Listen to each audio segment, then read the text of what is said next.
Of course I remember the Civil War. I was there. You can read the papers and know that the battle came right in my town, Rockingham County, Virginia. I knew what they was fighting for. I was not free when I was born, and for the first 30 years of my life, I worked in the fields of Virginia. I was property, and it wasn't even all that long ago. For me, it didn't matter how the war ended. I had already made up in my mind, one way or another, my family would be free. Right after the Civil War, I moved from Virginia to Pittsburgh with my wife, my 2 children, and my brother. The plan was to make a better life for us. I was always smart. I had to be. I learned to read and then became good with money. So after the war, when we came to Pittsburgh, I got involved real quick. I was one of the first Negroes to work for the United States Post Office in Pittsburgh and was entrusted to serve as a messenger for the city's controller office. But the thing that stirred my soul was just being in the community, serving on boards, staying very involved in local government and politics, things like that. Of all the work I did in the community, my service for my church, Bethel AME, I guess I would say the things we were doing, I could tell we were part of something very big, very important, that our children and our children's children would not only know about, but they would prosper from for years to come. When I heard about the history between Bethel AME and Dollar Bank, I was impressed. I studied to understand why would Dollar Bank be interested in the community in the Lower Hill. And it's because the leaders of Bethel understood the value in financial markets.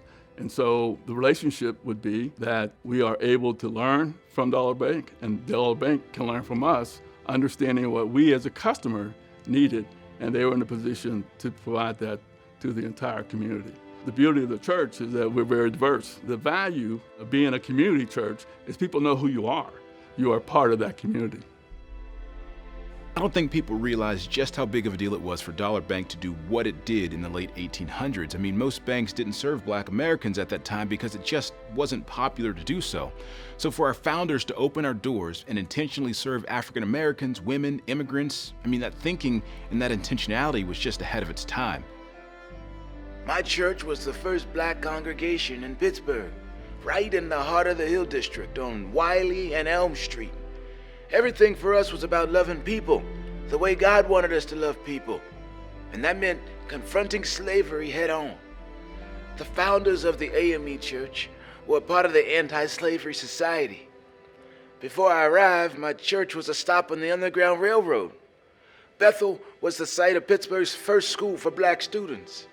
Our church was a home of dentists, nurses, entrepreneurs, inventors, leaders in the community. We were special. It was special, the whole scene. We were repairing the harm done to our people by building a stronger community where we supported each other. It was beautiful.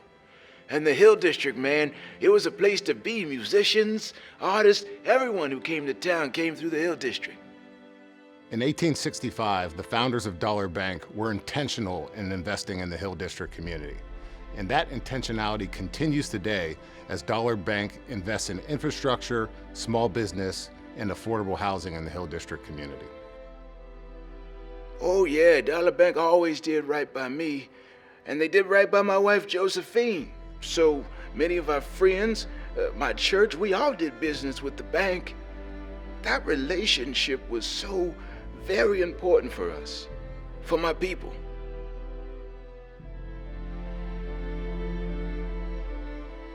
My name is Thomas Gatewood. I opened my first Dollar Bank account in 1865, and I am our history.